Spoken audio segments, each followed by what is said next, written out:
আমার ভোটে নির্বাচিত প্রার্থী তিনি মেম্বার, চেয়ারম্যান, এমপি প্রমুখ যেই হন না কেন, যদি কোনো দুর্নীতি অপকর্ম করেন তাহলে তার এই গুনাহ কি আমার আমল নামায় কোনো প্রভাব ফেলবে? আমি কি গুনাহগার হব? দেখুন, সূরা মাইদা 2 নম্বর আয়াতে আমাদের মাথায় রাখতে হবে, আল্লাহ বলেছেন ওয়ালা তাআওয়ানু আলাল ইসমি ওয়াল উদওয়ান, তোমরা পাপ এবং সীমা লঙ্ঘনের কাজে একে অন্যকে সহযোগিতা করবে না। আপনার ভোট যাকে দিচ্ছেন সেই লোক ভোট পেয়ে বিভিন্ন অপকর্ম করবে, এটি যদি সুনিশ্চিত হয়, আপনি জানেন, তাহলে জেনে শুনে সেরকম লোককে ভোট দেওয়া আপনার জন্য জায়েজ নয়।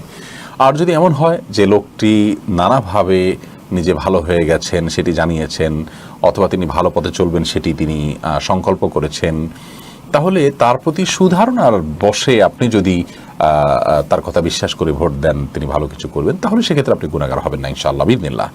অথবা একজন মানুষ ভোট দেওয়ার সময় তিনি আসলে এরকম খারাপ, আপনি জানতেন না, পরবর্তীতে তার খারাপ গুণগুলো প্রকাশ পেয়েছে, তার আসল রূপ প্রকাশ পেয়েছে, সেক্ষেত্রেও আপনি গুনাহগার হবেন না ইনশাআল্লাহ। কিন্তু জেনে শুনে দলীয় টান অথবা কোনো বিশেষ দলের প্রতি অন্ধভক্তির জায়গা থেকে, কিংবা কোনো ব্যক্তির প্রতি ভক্তির জায়গা থেকে, কিংবা সামান্য পয়সার লোভে আপনি যদি কোনো খারাপ মানুষকে নির্বাচিত হতে সহায়তা করেন আর সে নির্বাচিত হয়ে অপকর্ম করবে, আপনি জানেন বা ধারণা আছে আপনার, এরপরও আপনি যদি সে কাজটি করেন, তাহলে তার সে সমস্ত অপকর্মের দায়ভার অবশ্যই একজন ভোটার হিসেবে আপনাকে নিতে হবে। অত্যন্ত গুরুত্বপূর্ণ একটি বিষয় এটি, এই জন্য এটাকে আমানত বলা হয়, যে আপনি একজন অযোগ্য মানুষকে যোগ্য বলছেন, তাহলে এটা আমানতের খেয়ানত করছেন, এই কাজটি করা যাবে না। আল্লাহ তাআলা আমাদেরকে বোঝার তৌফিক দান করুন।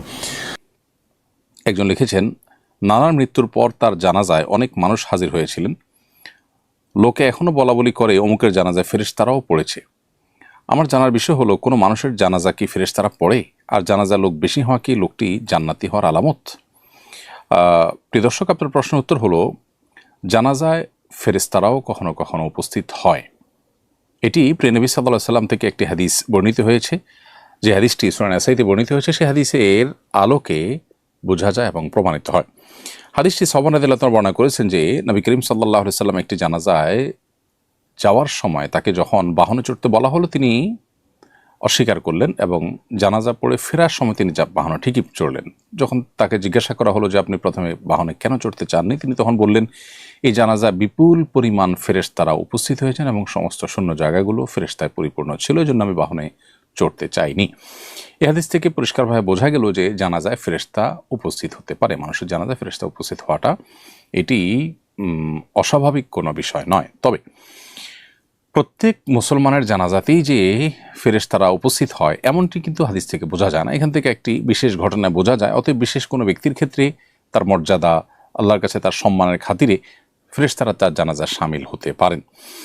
সেই সাথে আরেকটি বিষয় এখানে উল্লেখ করার মতো, সেটি হলো নবী করিম সাল্লাল্লাহু আলাইহি ওয়াসাল্লাম যে বাহনে চড়েননি, অথচ সাধারণ মানুষ তো অনেকে হয়তো বাহনে এসেছেন, তাহলে তাদের কি হবে? উত্তর হলো যে নবী করিম সাল্লাল্লাহু আলাইহি ওয়াসাল্লাম যেখানে তাকে আল্লাহ তাআলা ওহীর মাধ্যমে জানিয়েছেন বা তিনি তার সামনে আল্লাহ তাআলা বিষয়টাকে স্পষ্ট করেছেন, তিনি দেখতে পেয়েছেন, সেই জন্য তিনি বাহনে চড়েননি। অন্যদের বেলায় যেহেতু এটি প্রযোজ্য নয়, অতএব তাদের বাহনে চড়লে অসুবিধা তাদের জন্য ছিল না। আর এই হাদিসের আলোকে বোঝা গেল যে আপনার নানার জানাজায় বিপুল পরিমাণ মানুষ হলে সেখানে কিছু ফেরেশতাও থেকে থাকতে পারেন। ফেরেশতা জানাজা উপস্থিত হলে তার দুটি রূপ হতে পারে। একটি হলো ফেরেশতাকে আল্লাহ রাব্বুল আলামিন জিনের মতো যে কোনো আকৃতি ধারণ করবার ক্ষমতা দিয়েছেন। ইসলামী আকীদা অনুযায়ী ফেরেশতারা যে কোনো আকৃতি ধারণ করতে পারেন, সেই হিসাবে তারা মানুষের আকৃতি ধারণ করে উপস্থিত হতে পারেন। আবার তারা বাতাসের সাথে মিশে যেতে পারেন, মানুষের চোখের আলোয় অদৃশ্য থাকতে পারেন জিনের মতো, যে তাদের উপস্থিতি মানুষ টের পাবে না। অতএব সেভাবেও তারা উপস্থিত হতে পারেন। দুইভাবেই উপস্থিত হওয়ার সম্ভাবনা রয়েছে। আপনার নানা জানাজায় বিপুল পরিমাণ যে মানুষ হয়েছে তা হতে পারে, তারা সবাই সাধারণ মানুষ, কাকতালীয়ভাবে এটা হতে পারে। আবার আল্লাহর কাছে প্রিয় বান্দা হওয়ার কারণে বা মানুষের কাছে প্রিয় হওয়ার কারণে বেশি মানুষ উপস্থিত হয়ে থাকতে পারেন। আবার এর মধ্যে কিছু লোক ফেরেশতা থাকলেও থাকতে পারেন। বাকি এর কোনোটিকে আসলে হলফ করে বলা কঠিন যে এখানে ফেরেশতারাই জানাজা পড়েছে, এমনটি নিশ্চিত করে বলা মুশকিল। তবে জানাজায় মানুষ বেশি হলে এটি জান্নাতি হওয়ার আলামত এইভাবে হাদিসে না আসলেও, তবে এটি ভালো লক্ষণ হিসেবে হাদিসে উল্লেখ হয়েছে, যেটি সূরা মুসনাদ আহমদে বর্ণিত হয়েছে। আমাদের আয়েশা রাদিয়াল্লাহু তাআলা বর্ণনা করেছেন যে নবী করিম সাল্লাল্লাহু আলাইহি ওয়াসাল্লাম ইরশাদ করেছেন, মা মিন মাইয়িতিন ইউসাল্লা আলাইহি উম্মাতুম মিনান নাস।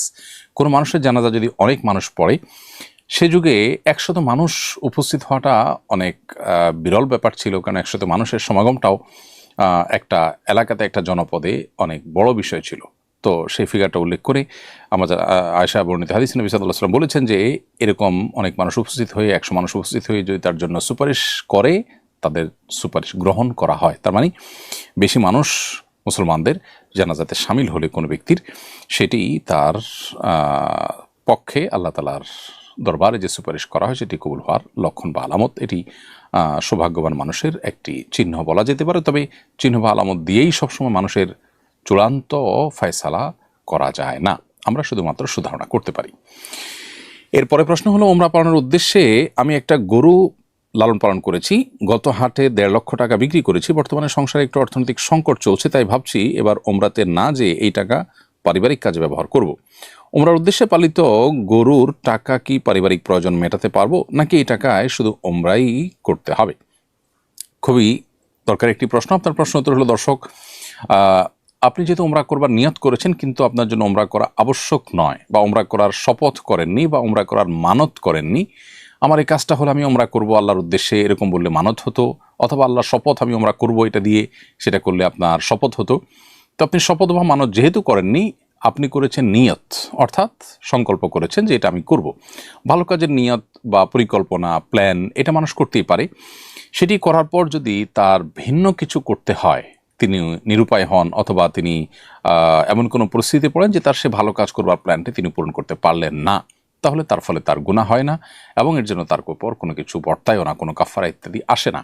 যার ফলে আপনি এই গরুর বিক্রির টাকা দিয়ে আপনার সংসারের খুব প্রয়োজনীয় কোনো নিড থাকলে সেটা আপনি পূরণ করতে পারেন। আপনি যে ওমরা করতে পারলেন না, বরং সদিচ্ছা ছিল, নিশ্চয় আপনার দুঃখ বা আপনার কষ্ট লাগায় কাজ করছে, সেই জায়গা থেকে আল্লাহ তাআলার কাছে আপনি সওয়াব পাবেন। নবী করিম সাল্লাল্লাহু আলাইহি ওয়াসাল্লাম বলেছেন, মান হাম্মা বিহাসানাতিন ফালাম ইয়ামালহা কুতিবাত লাহু বিহি হাসানা ওয়া কামা ওয়ারাদা ফিল হাদিস। নবী সাল্লাল্লাহু আলাইহি ওয়াসাল্লাম বলেছেন, যে ব্যক্তি কোনো ভালো কাজ করবার সংকল্প করেছে অথচ তিনি ভালো কাজটি করতে পারলেন না, তাকে সেই ভালো কাজের বিনিময়ে আল্লাহ রাব্বুল আলামিনের তরফ থেকে সওয়াব দেওয়া হয়। অর্থাৎ প্ল্যান ছিল, প্রতিজ্ঞা ছিল, সংকল্প ছিল, বাট হয়ে ওঠেনি, তাহলে সওয়াব তিনি পেয়ে যাবেন। সেই হিসাবে আপনি ইনশাআল্লাহ আল্লাহর কাছ থেকে সওয়াব পাবেন বলে আশা করা যায়, এবং আপনি নির্দ্বিধায় এটি আপনার ব্যক্তিগত কাজে ব্যবহার করতে পারেন। যদি আপনি মানত করতেন তাহলে সে মানত পুরা করাটা আবশ্যক হতো, আর শপথ করলে সে শপথ পুরা করতে হতো, শপথ ভঙ্গ করার কারণে আপনাকে কাফারা দিতে হতো। কিন্তু এখন সেরকমটি কিছুই ঘটেনি, যার কারণে আপনি নির্দ্বিধায় এটিকে পারিবারিক কাজে ব্যবহার করতে পারেন।